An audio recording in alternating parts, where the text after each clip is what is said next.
चंद्रशेखर आज़ाद की पार्टी में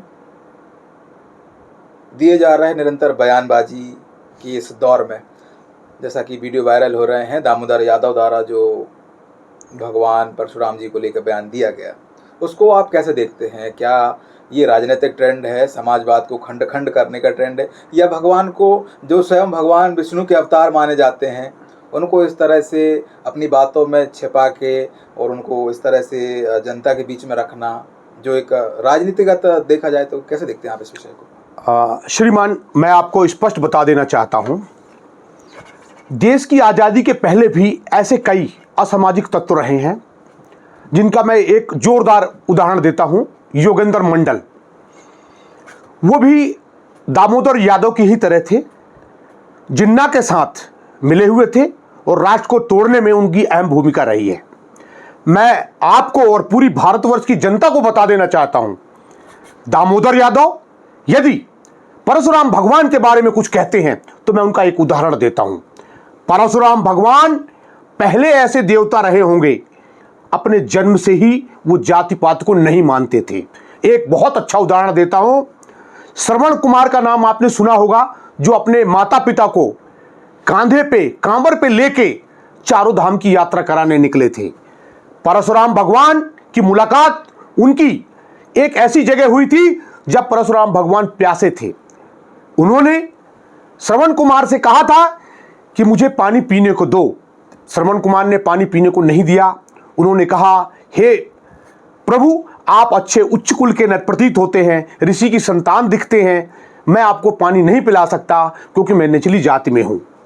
उन्होंने कहा, श्रवण कुमार, तुम ऐसे कैसे कह सकते हो कि निचली जाति के हो? सूरज, चंद्रमा, हवा, पानी, ये सब जाति को नहीं मानते, ये ऊंच नीच नहीं मानते, मैं भी ऊंच नीच को नहीं मानता हूं, तो तुम कैसे मन में अपनी इन बातों को ले आए हो? श्रवण कुमार ने कहा, हे प्रभु, मैं आपको समझ नहीं पाया हूं। परशुराम ने दहाड़ते हुए उन्हें कहा, चलो तुम मुझे पानी पिलाओ। आदमी कर्म से बुरा और भला होता है, ऊंच नीच होता है। हमारे कर्म बताते हैं हम कितने नीच हैं, हमारे कर्म बताते हैं हम कितने ऊंचे हैं। उन्होंने पानी पिलाया। श्रवण कुमार पानी पिलाने के बाद उन्होंने कहा, हे प्रभु, आप अपना परिचय दें। श्रवण कुमार को परशुराम जी ने परिचय दिया। उन्होंने कहा, हे परमात्मा, मैं जिनकी यात्रा के लिए, जिनके दर्शन के लिए माँ बाप को ले जा रहा था, वो स्वयं प्रभु मेरे सामने आ गए हैं।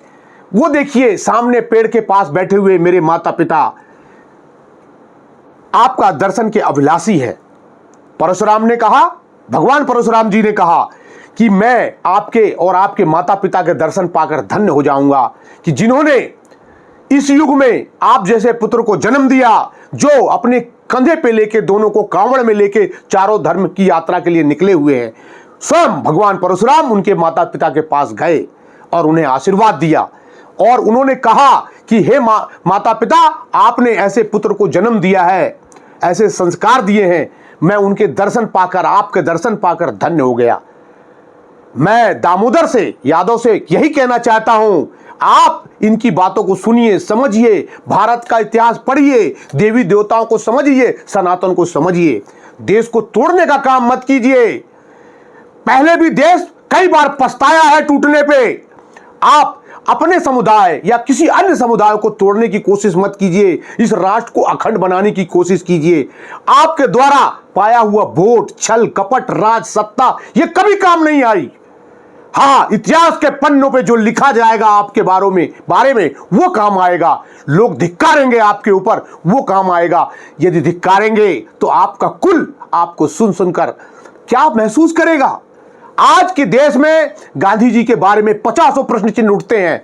उनका परिवार क्या सोचता होगा? गांधी जी के बारे में भी इस इतिहास ने बार बार छिपाया है और कुछ भी नहीं बताया सत्य। इसी प्रकार यदि आपका सत्य, दामोदर जी, उजागर होगा तो कल और आपका कुल आपके बारे में क्या कहेगा? मैं आपसे फिर निवेदन करता हूं, आप समाज के प्रति, भारत की संस्कृति सभ्यता के प्रति, सनातन के प्रति अच्छे विचार लाइए। आप चाहे किसी को भी निभाएं, किसी को माने, ये मायने नहीं रखता। आपके कर्म मायने रखते हैं। आपके बोले हुए तर्कस से निकली हुई तीर मायने रखती है, वो वापस नहीं आती है। जिसे सुधारना चाहेंगे भी माफ़ी मांग कर भी तो नहीं सुधरता है। मेरा आपसे निवेदन है, आप पढ़े लिखे हैं, यदि अच्छे कुल में जन्मे हुए हैं और आप अच्छे विचार समाज को दें, अच्छी स्तुति दें और इस भारत को अखंड भारत बनाने में अपना योगदान और मदद करें। बस मैं इतना ही कहना चाहूँगा, आपको यही सीख देना चाहूँगा। जय सिया राम, जय भारत माता, जय अंबेडकर।